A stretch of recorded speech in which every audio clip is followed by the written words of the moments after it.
Close your eyes for a moment and just imagine a unit of measurement, light year. That equals 9.46 trillion kilometers. Just that distance alone is enough to make all the technology humanity has ever built seem ridiculously small. 32 seconds into the flight.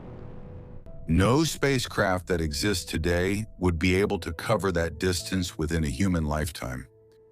To put this in perspective, the Voyager 1 probe has been traveling non-stop since 1977, almost 50 years.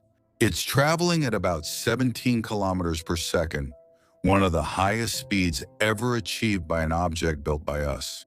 Even so, today it is about 165 astronomical units from the Sun, just under 25 billion kilometers. Measured in light travel time, that puts Voyager 1 just 23 hours away from us.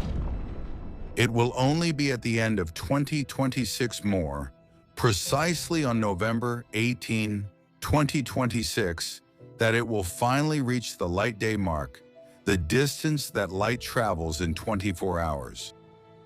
A light day after almost 5 decades of flight at the highest speed a human-made object has ever maintained for so long. And yet, one of the hardest parts of a long journey is precisely the beginning.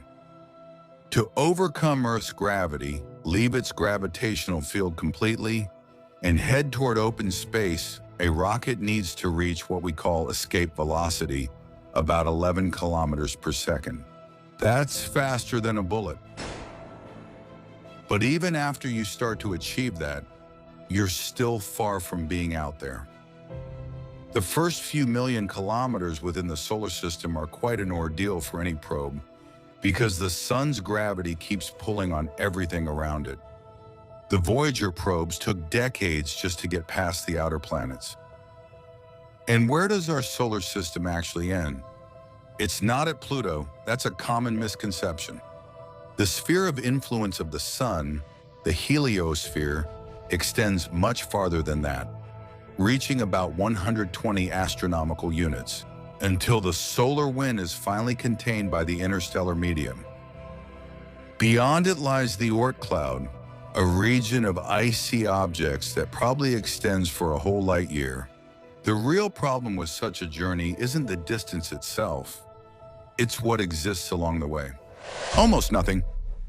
Imagine flying for years while the landscape outside remains pretty much the same.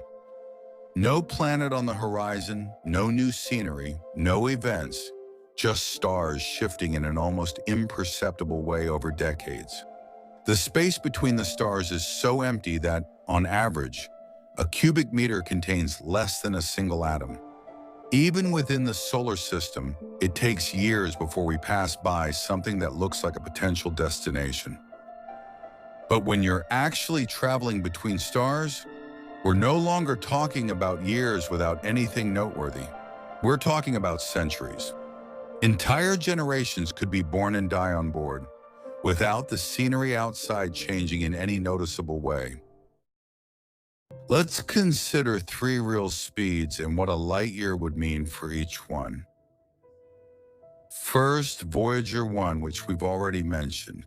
Traveling at about 17 kilometers per second, it is the fastest human-made object to ever leave the solar system.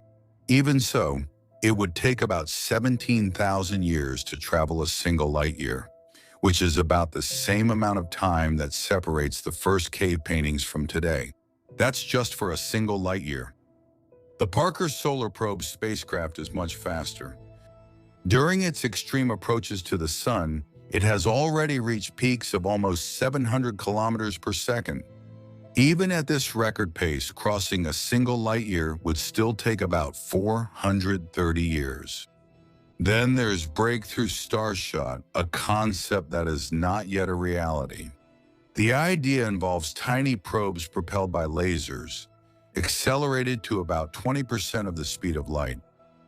At that speed, crossing a light year would take about 5 years. What stands out is that even with dramatically higher speeds, the problem doesn't solve itself. At 20% of the speed of light, We're talking about probes with mass measured in grams, not a spacecraft carrying human beings. The moment mass, life support, and the need to decelerate come into play, the realistic speed drops back down to a fraction of that number. Another obstacle is the energy required. Accelerating a manned capsule, even to a fraction of the speed of light, exceeds the capacity of current propulsion systems by several orders of magnitude. Chemical rockets are by nature inadequate for this task. Even ion engines, which are extremely efficient, take an enormous amount of time to build up any significant speed. Then there's the radiation. In interstellar space, there is no protective planetary magnetic field. Cosmic radiation would bombard any biological tissue over the years, and to this day, there is no practical shielding capable of reliably preventing this for such long periods. Dust is another almost absurd problem. At extremely high speeds, even a tiny grain of dust becomes a projectile with enormous impact energy. And even if a spacecraft survives all of that, communication becomes a challenge of its own. Even at the edge of the solar system, a radio signal takes hours to reach Earth. At a distance of a light year, by definition, a single message would take at least a whole year to arrive. A conversation, as we know it, would simply become impossible. The stars are so distant that their positions change in an almost imperceptible way, even after a journey of a whole light year. The constellations we know would remain recognizable, practically the same, for long stretches of the journey. Only when you truly approach a target star does it steadily grow until it outshines all the others. The sun, on the other hand, would gradually fade away. It wouldn't disappear suddenly. It would get weaker over months and years until it became just another point among so many others, almost indistinguishable from the other stars. You wouldn't feel the speed either. Without acceleration, moving through space is no different from standing still. You would only be able to notice it, if at all, by the slow transformation of the scenery outside. No sound of wind, no jolts, no physical sensation of speed. Only that almost imperceptible and very gradual shift of the stars, observed over the years. Proxima Centauri, the closest star to us, is about 4.2 light years away. So, after traveling a single light year, you still wouldn't have made a quarter of the way to our nearest neighbor. And Proxima Centauri is actually the best-case scenario. Most of the stars visible in the night sky are 10, 50, or even 100 light years away.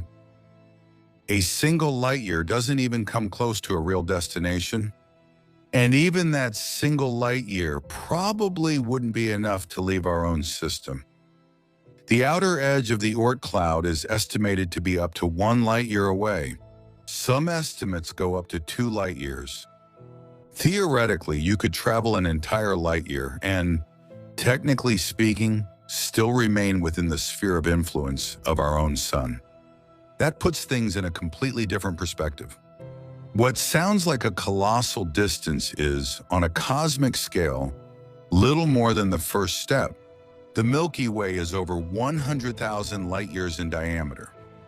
And even within our small corner of it, the so-called Orion Arm, there are thousands of stars, each one farther away than a single light year could ever cover. In this context, a light year is practically insignificant. It's not a number that carries any weight on a galactic scale. A single light year is already more than enough to push all our current technology to its limits. In terms of energy, time, and what the human body can withstand for such a long period. And even so, compared to the rest of the universe, that same distance is practically nothing. This becomes even more evident when we compare the numbers. Voyager 1 would take about 17,000 years. A theoretical project like Breakthrough Starshot, if it works someday, might be able to do this in about 5 years. But only for an object the size of a postage stamp, not for a spacecraft carrying humans. The entire history of space exploration, from the first probes to the boldest ideas that exist today, basically falls somewhere between these two extremes. And even at the upper limit of that scale, traveling at 20% of the speed of light, you technically still wouldn't have completely escaped the influence of our sun. After traveling the distance of a light year, everyone knows, of course, that the universe is vast. But the fact that even the first and smallest step into that vastness is, today, practically out of our reach, that's truly breathtaking.